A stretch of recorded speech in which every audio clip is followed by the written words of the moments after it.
There's something about the women of the Old West, something we still admire today. They were tough, determined, and willing to break the rules and the law. Here's a quick look at incredible women from the Wild West. Let's dig into this.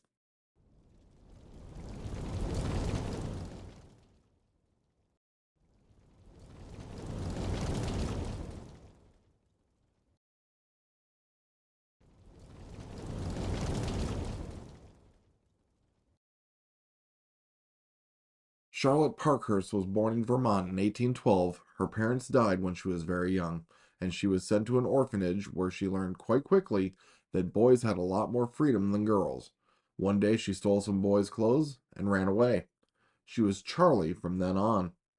She worked at a stable and learned everything about horses and wagons, becoming an expert with stagecoach horse teams.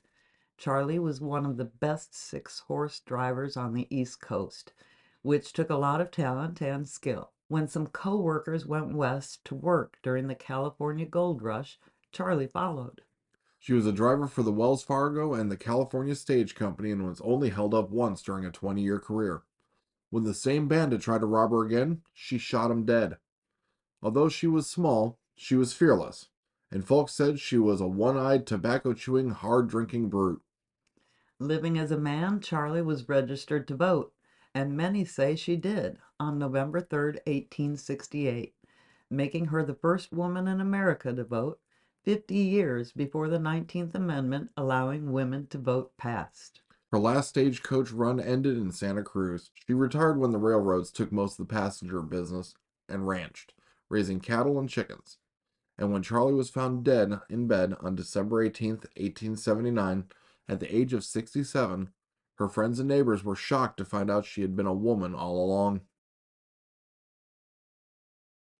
Annie Oakley may be the most famous woman of the old Wild West, and for good reason. Called Little Sure Shot by Native American chief Sitting Bull because she was so tiny and she could shoot just about anything, anywhere. She was a superstar in her day. She was born Phoebe Ann Moses, and her childhood was rough. We have a video on her incredible life, and we'll put a link in the description for you. Annie's life changed when she beat sharpshooter Frank Butler in a competition, then went on to tour with him. Annie and Frank were married for 50 years until their deaths, just weeks apart in 1926. The couple worked for the Buffalo Bill Wild West show for more than 15 years, with Annie as the star. And that's where Little Sure Shot met Lillian Francis Smith. Lillian was a trick shooter and a rider like Annie, and she had been competing from the time she was 10 years old. But that was all the two women had in common. Where Annie was quiet and let her shooting do the talking, Lillian was crass, swore, and had a huge ego. Known for bragging, she is quoted as saying, "Annie Oakley is done for," shortly before Annie joined the show. Lillian also loved flashy clothes and was called a shameless flirt. When the show traveled to the annual Wimbledon rifle competition in Great Britain in 1887, Annie shot well. Lillian didn't. The press had a field day and ridiculed Lillian. She would leave the show 2 years later. The great rivalry decided Annie's favor. Lillian would go on to perform at the Miller Brothers 101 Ranch Wild West show as Native American Princess Winona. She continued to set sharpshooting records until she retired in 1920, but she was never as famous as Little Sure Shot Annie Oakley. Mary Fields was born into slavery sometime around 1832, possibly in Tennessee. Nothing is known about her life until she was freed at the end of the Civil War, and she somehow ended up working as a groundskeeper at the Ursuline Convent of the Sacred Heart in Toledo, Ohio. Some of the nuns complained about Mary's temper and attitude. Mary smoked, drank, and cussed, and often had a bad attitude and temper. In 1885, Mary moved to St. Peter's Mission in Montana, where some of the nuns she had worked with had gone to run a school. Mary was able to have more freedom there and ran the grounds and gardens and hunted game for the school.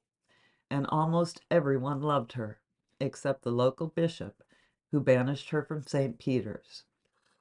So Mary found a new job as a star route carrier for the U.S. Post Office Department. She ran a stagecoach from St. Peter's Mission to the town of Cascade, 34 miles away.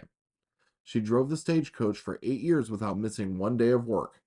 If the snow was too deep in winter, she would walk her route in snowshoes, and she battled robbers and a pack of wolves with her trusty rifle and 2 handguns she reportedly always carried. The town of Cascade grew to love Mary, even closing its schools on her birthday.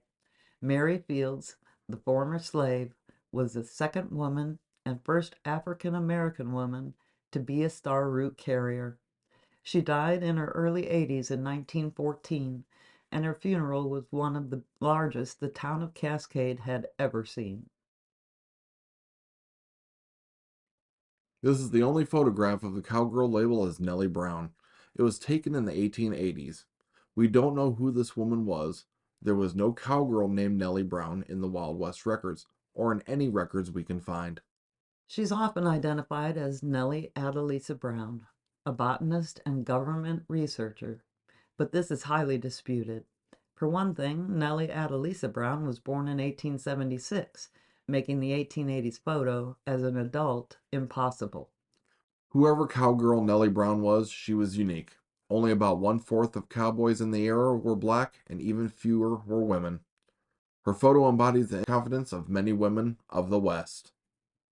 We hope you enjoyed this quick look at some of the Wild West wild women. We'll put a link to episode 1 of this series in the description for you, and watch for more episodes coming soon.